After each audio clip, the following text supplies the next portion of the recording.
Tonight's the night we'll make history. Honey, you and I. Perhaps as soon as 8 years from now, experts warn. And your generation is left holding the bag, and it's not a pretty sight. Unless Congress acts immediately to stop the out-of-control spending, stop the devaluation of our dollar, stop the incessant foreign borrowing, and stop printing worthless money.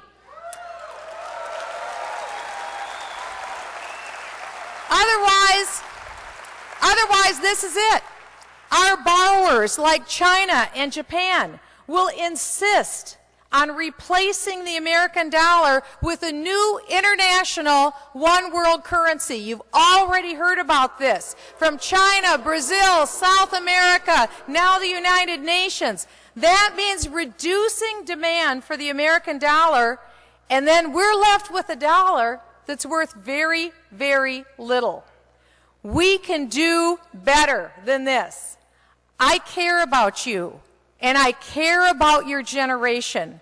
And we don't have to have the movie end this way. We can change it because you deserve freedom too.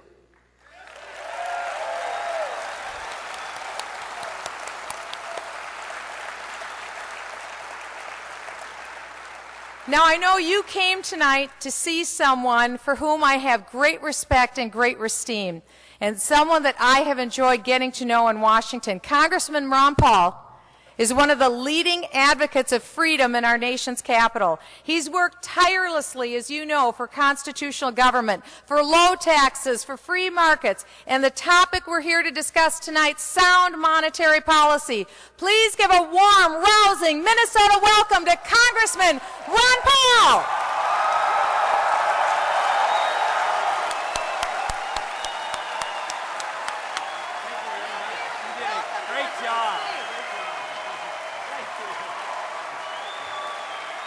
Thank you. Thank you very much. Thank you.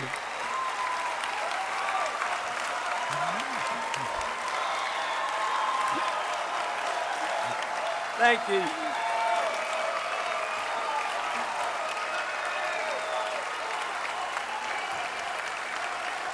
Thank you very much.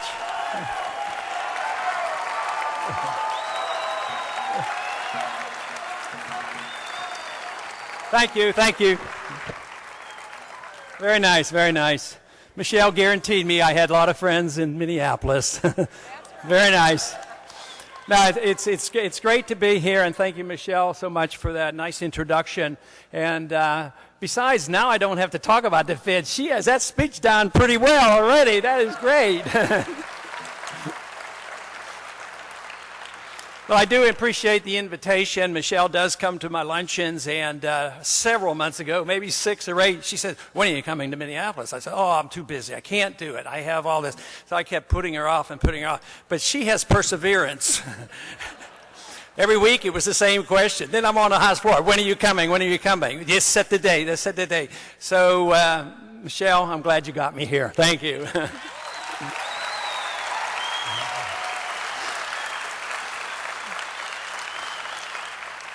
You know, we have done well, and Michele mentioned about auditing the Fed, and that was done not by me. I'm not very good at twisting arms. Besides, I have nothing to trade in Washington anyway.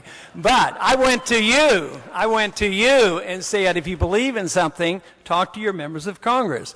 And evidently, a lot of people did throughout the country. But I do want to recognize one individual here. I assume he's here tonight, and that's John Kovacini, who got more petitions than anybody else put together to pass this audit the Fed bill, and I want to thank him personally for that.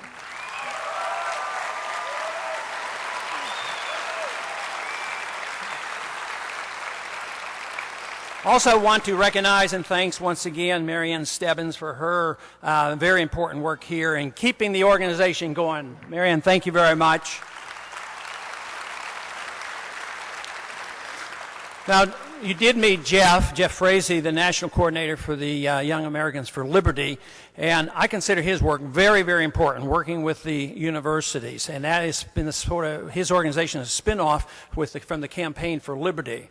But I really believe long-term that's going to be one of the most important organizations, Young Americans for Liberty.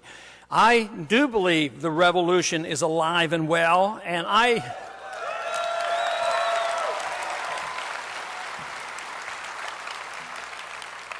have heard that the revolution is alive and well in city politics here in Minneapolis.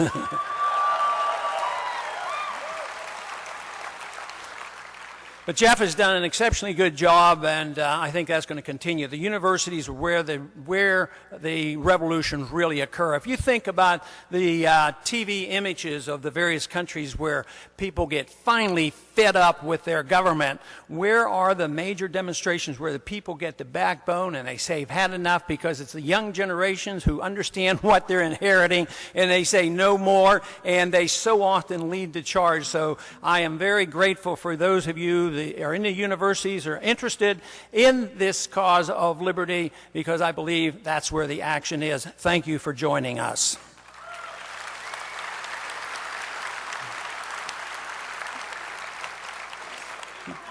You know, not too long ago, there was a little incident on the House floor about somebody telling a lie. I don't know if anybody you remember hearing that or not.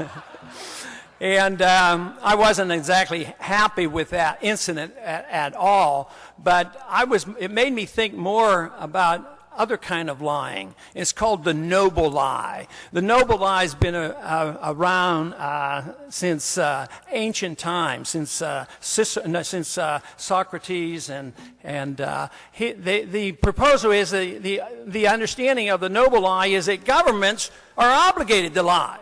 It's in their interest to lie.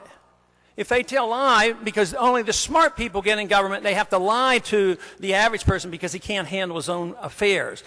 And this is what happens in so many governments. It's happening in ours continuously. But in order to lie to you, what they have to do is stir up fear and get you fearful. What did they do when the financial crisis hit?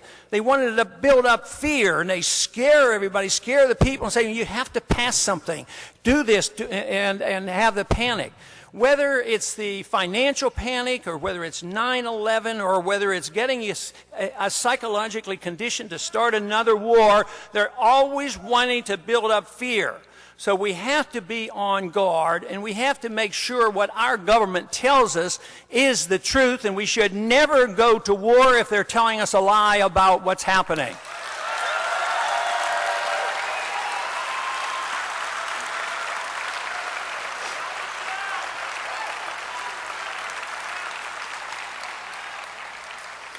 You know, in 1998, as early as 1998, we had a resolution on the House floor, and it was essentially a declaration of war against Iraq. And that was early on. It took 5 years, took the conditions to mold, and finally we went to war because we took the position over my strong objection, and we took the position that we had to have regime change in Iraq. And that, of course, finally came about. But on this very day, in the city of Pittsburgh, what are they doing? They're pumping up the next war. They've all of a sudden decided, and they're using the same rhetoric, the same fear-mongering terms that, you know what, we've known about this. In Iran, they have this nuclear reactor that they're working, and they're refining nuclear power. The truth is they've had it for a long time, and the UN has known about it, and it's just stirring up fears. What they're getting ready to do is put very, very strong sanctions on Iran. Now, they want to do this. Now, listening to the reasoning of the reason why we're supposed to do this. We want to make sure they don't import any gasoline. Now, they can't even make their own gasoline. And we think they're going to get an intercontinental ballistic missile and nuclear weapons and shoot them at us, and we have to have anti-nuclear weapons, anti-missiles in Europe, and all this nonsense. It's nothing more than stirring up the military-industrial complex in order to get us involved again.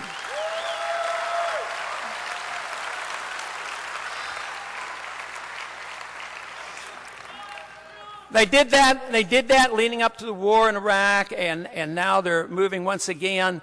But sanctions and blockades and prevention like this is an act of war.